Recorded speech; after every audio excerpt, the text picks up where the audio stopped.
Fala galera vascaína, eu sou o Thiago Fontes, falo direto de Brasília, Distrito Federal, trazendo mais um vídeo para o canal. Vamos bater um papo, trocar uma ideia, atualizações sobre tudo que tá pegando no Vasco da Gama nessa noite de domingo. Eu vou dividir esse vídeo em dois blocos. No primeiro eu vou trazer notícias do Vasco, futebol, Campeonato Brasileiro, e no segundo vai ser um vídeo de utilidade pública. Muita gente me cobrando, e aí você vai entender o porquê, principalmente famílias que gostam de ver o canal Vascaíno do Cerrado, beleza? Antes, vou pedir a moral, deixa o joinha, deixa o like, se inscreve no canal que é importante para ele ser indicado no YouTube. Olha, Campeonato Brasileiro a gente sabe que tá na reta final, né? 5 jogos para acabar a Série A Série B tá bem adiantada, só falta uma rodada, já tem definido os 4 times que vão para a Série C. Os 2 times, né? Vamos ter o Derby Paulista lá, o Guarani e a Ponte Preta, os 2 times de Campinas vão jogar a Série C, né? Com a vitória da Chapecoense hoje e a vitória do Santos.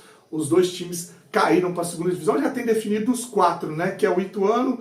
Infelizmente, né, o Ituano com um jogaço fez ontem, venceu de virada no final, nos acréscimos, dependia da vitória do Santos hoje em casa, né, o Santos, campeão da Série B, perde em casa para o CRB, quebra o galho do CRB, e o CRB e a Chape escapam ali na penúltima rodada, cai Ituano, Brusque, Ponte Preta e Guarani. Guarani, o investimento, o maior investimento dos últimos 6 anos, conseguiu fazer ser o pior time da Série B, né? O lanterna disparado, o Guarani. Você vê aí que dinheiro sem competência não adianta, né? Então os 4 times que vão para a Série C e os 4 times que vão subir para a Série A, cara, por incrível que pareça, os cotados não vão subir. Curitiba fica, o América Mineiro fica, o Goiás. É muito difícil o Goiás conseguir essa classificação, embora o Goiás venha de 7 vitórias seguidas. Estou falando de futebol, para quem curte futebol de uma maneira geral, tá? Então Curitiba, América Mineiro, Goiás ficam no Campeonato Brasileiro da Série B para o ano que vem. Olha os times que estão subindo. Santos campeão, obrigação, maior folha, o time que investiu mais. O Brusque, não, o Novo Horizontino, que tá dando um mole do caramba, mas é o Santos, o Mirassol, o Novo Horizontino e o Sport estão no G4, com o Ceará comendo por fora e o Goiás com uma possibilidade bem remota. São os times, o Ceará pode ser outro favorito que não sobe para a primeira divisão, junto com os times que eu falei aí. Só um panorama aí da Série B. Falando em Série A agora, o Vasco joga na quinta-feira contra o Internacional. A briga do Vasco, para mim, eu vou parar, já falei que eu vou parar de falar de pré-Libertadores enquanto o Vasco não voltar a jogar futebol, mesmo com o Atlético Mineiro tendo perdido 2 jogos e continuado atrás do Vasco, mesmo com o Bahia também numa sequência horrorosa, são os times que estão brigando, mesmo com a possibilidade de mais vagas, se o Botafogo for campeão brasileiro ou campeão da Libertadores e abrir mais vagas, porque o Botafogo pode ser campeão da Libertadores e o Palmeiras brasileiro. Enfim, mesmo assim eu não vou ficar falando de vaga para Libertadores. Acho que o Vasco vai jogar uma Sul-Americana enquanto não mudar o que a gente tem visto dentro de campo. Tá? Fora de campo, uma semana para discutir muita coisa com relação à SAF do Vasco. E é sobre isso que eu vou falar aqui com você agora. Eu vou trazer uma entrevista lá na Vasco TV do VP jurídico do Vasco, Felipe Carregal, que tocou a primeira vez no assunto 777 Carioca, né? Muita gente não sabe, ninguém sabe quem são os verdadeiros donos, os sócios na 777 Carioca, e ele foi perguntado sobre esse assunto. Ele fala que é um emaranhado de sócios, né? E é tipo uma gambiarra, né? Que ali que tem o Pasco, o Josh, mas que não sabem quem são os sócios que tem lá nessa 777 Carioca. Eu torço muito para que um dia isso seja revelado, que eu acho que tem sim gente conhecidíssima no Vasco dentro dessa empresa, ou o sócio dessa empresa que comprou o Vasco da Gama, tá? Então ele fala sobre esse assunto agora. Pela última pergunta, tá? Os donos da 777 Carioca, na verdade, a estrutura do grupo 777 é um emaranhado de sociedades que no final existiam Josh e Pasco.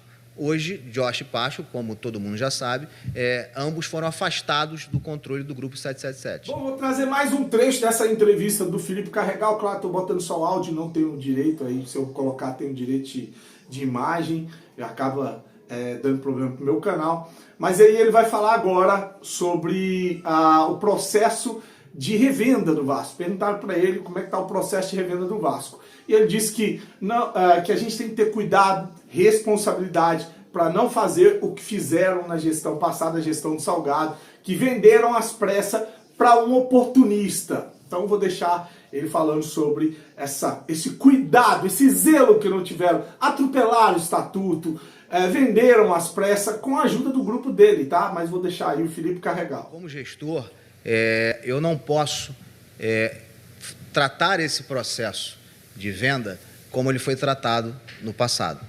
Tá?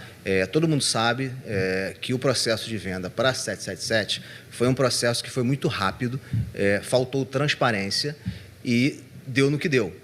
Tá?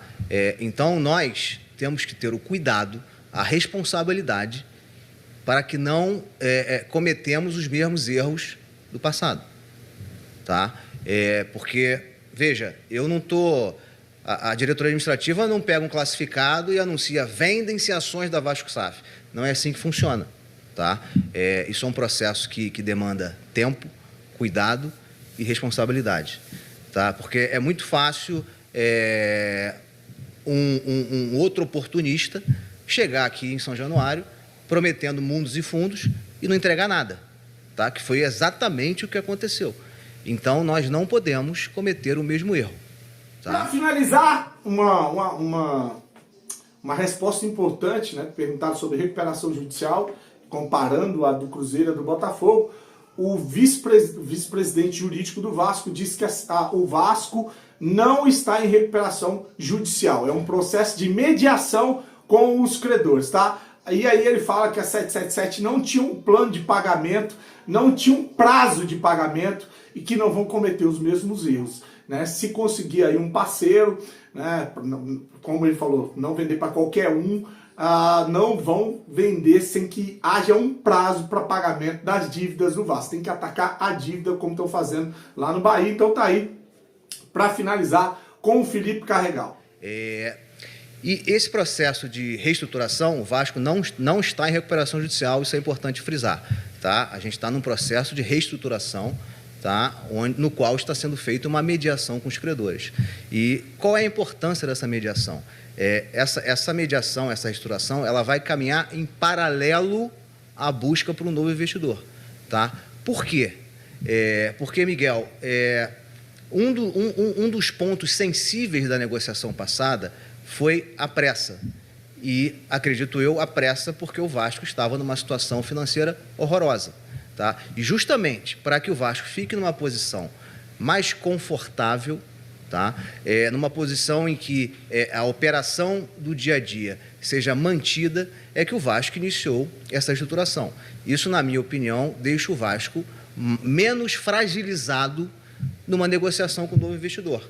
Tá? E essa estruturação ela é importante para o investidor, porque, veja, um investidor que procura esse tipo de ativo, e sejamos francos, qual é o ativo? É um clube de futebol com uma dívida elevada.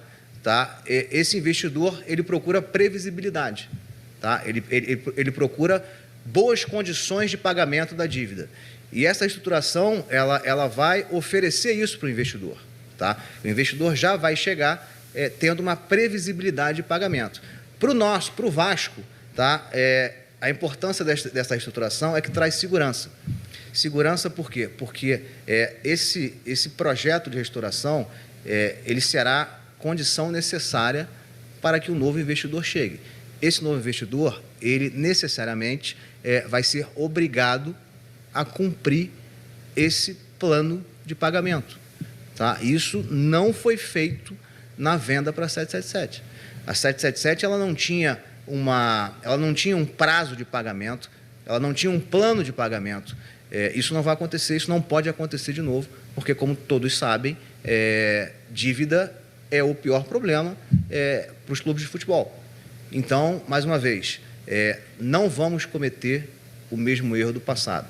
Então, essa reestruturação ela vem para, em paralelo à busca para um novo investidor, trazer principalmente segurança para o Vasco. Bom, é isso que eu tinha sobre o Vasco hoje. Agora é aquele vídeo que eu falei de utilidade pública. Eu passei por uma situação recentemente muito complicada, né? E eu acho que o meu depoimento aqui deve ajudar muito pai, muito mãe de família, muita família, né? Para ter um entendimento na hora de passar pelo que eu passei.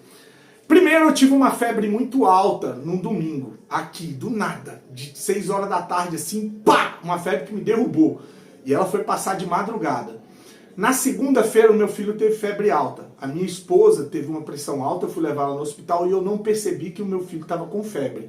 Deixei ele na casa da minha cunhada, ele chorou ali, sem parar, 1 hora chorando. A minha cunhada ligou dizendo para ir para lá, porque ele não parava de chorar. Eu voltei, peguei, acalmei ele. Só que depois que ele acalmou, como eu falei, eu não percebi que ele estava com febre. Era uma febre até que os médicos não conseguiram identificar logo de cara. Depois tiraram a temperatura e viram que ele estava com uma febre alta, 38, 39 graus. E aí, cara, na hora que a gente estava ali conversando, ele estava no meu colo. Foi uma situação desesperadora que eu torço para que nenhum pai, nenhuma mãe passe o que eu passei. Meu filho, do nada, ele foi descendo dos meus braços, desfalecendo e tendo uma convulsão. Começou a sair secreção da boca dele, ele ficou roxo, né? Estremeia, se batia. Eu, no desespero, achei que ele estava morrendo. Comecei a abrir a boca dele, tentando abrir a boca dele, corri para a rua, peguei o carro, fui para o corpo de bombeiro, depois fui para o hospital. Chegou lá no hospital, cuidaram da febre dele, foi encaminhado para um outro hospital que tinha pediatra. Passamos a noite em observação, medicamento, aí fizeram vários exames dele. E no outro dia, pela manhã, na terça-feira, eu ia dar alta, o médico tinha acabado de passar e falando, ó, ele estava brincando no meu colo, mais uma vez estava com febre e eu não percebi, as enfermeiras não perceberam, ele estava bem brincando, a gente brincando com o celular, e aí o médico falou, ó, vou dar alta, tá tudo bem com ele, fez os exames de sangue, não constou nada, tá tudo ok, então a gente vai dar alta para ele. Quando o médico caminhou para o outro leito, do nada no meu colo ele teve uma outra convulsão, mais uma cena desesperadora. O médico pediu para colocar ele na cama, e aí eu desesperado, porque ele fica roxo, tentando respirar, sabe, quando parece peixe que está fora d'água. Aí o médico falou, é normal, porque falta oxigenação mesmo, é uma cena muito triste. Muitas mães ali que estavam na hora começaram a chorar, eu desesperado, e aí ele foi aos poucos voltando, recobrando. Aí o médico falou, não vamos dar alta, vamos fazer mais uns exames nele. Aí pediu exame de urina, aí fez mais exames de sangue, do tórax, enfim, fez mais uma série de exames, e no final do dia acabou liberando ele. Só pediu o seguinte, olha, você vai levar ele para casa e vai controlar a febre do seu filho, porque se passar de 38, ele pode ter uma nova convulsão. Cara, foi uma das piores noites da minha vida, eu não consegui pregar os olhos, eu deitava do lado dele, e ele tinha ali uns espasmos, né, e a gente tinha que controlar a febre dele, dava o remédio, né, a dipirona, e ela era para 6 horas, mas quando dava 3, 4 horas ele já estava com febre de novo, toda hora a gente medindo a febre dele, aí corria para dar um banho, para dar mais um tempinho e dar o remédio de novo. Então passamos uma noite assim, remédio, banho, e ele dormia, depois vinha febre, remédio, banho, essa rotina. De manhã ele teve uma pequena convulsão, antes do almoço. Ele paralisou, né, e ali ele fez a fezes, né, e ficou assim, eu falava com ele, ele não respondia, aí ele começou a arrastar a perna antes de ter essa pequena convulsão, né, mancar, e eu entrei em desespero, né, voltei com ele para o hospital, aí lá fizeram novos exames, e aí o médico chamou para conversar e falou, olha, pode ser dengue ou pode ser roséola. O que acontece? Se for dengue, são manchas avermelhadas no corpo junto com a febre. Se for a roséola, vai ser só a febre. Depois que a febre parar, aí vem as manchas avermelhadas. Pois foi dessa maneira. Voltou para casa, a febre parou, e logo após a febre ter parado, o corpo dele veio com as manchas vermelhas. Então a gente deduziu que era a tal da roséola. E aí passou a febre, passou a mancha e voltou tudo ao normal, graças a Deus. O que acontece? Por causa das convulsões, ele vai ter que fazer um check-up neurológico. Amanhã eu estou indo para o hospital de manhã, o Hospital do Exército, é marcado para o Hospital Público, o Hospital do Exército ligou, agendou para amanhã, e lá ele vai fazer lá uma tomografia do crânio, tem uns exames que ele vai fazer, que até um produto que coloca na criança, ele tem que ser sedado, então ele vai fazer esses exames amanhã e passar por um neuropediatra, porque aí a gente vai tentar identificar o porquê das convulsões. O Miguelzinho, que é o Cerradinho, que a galera fica perguntando, Desde que nasceu, ele é um garoto muito nervoso, muito tipo assim, elétrico, ele não tem meio termo, às vezes ele tá feliz demais, às vezes ele tá estressado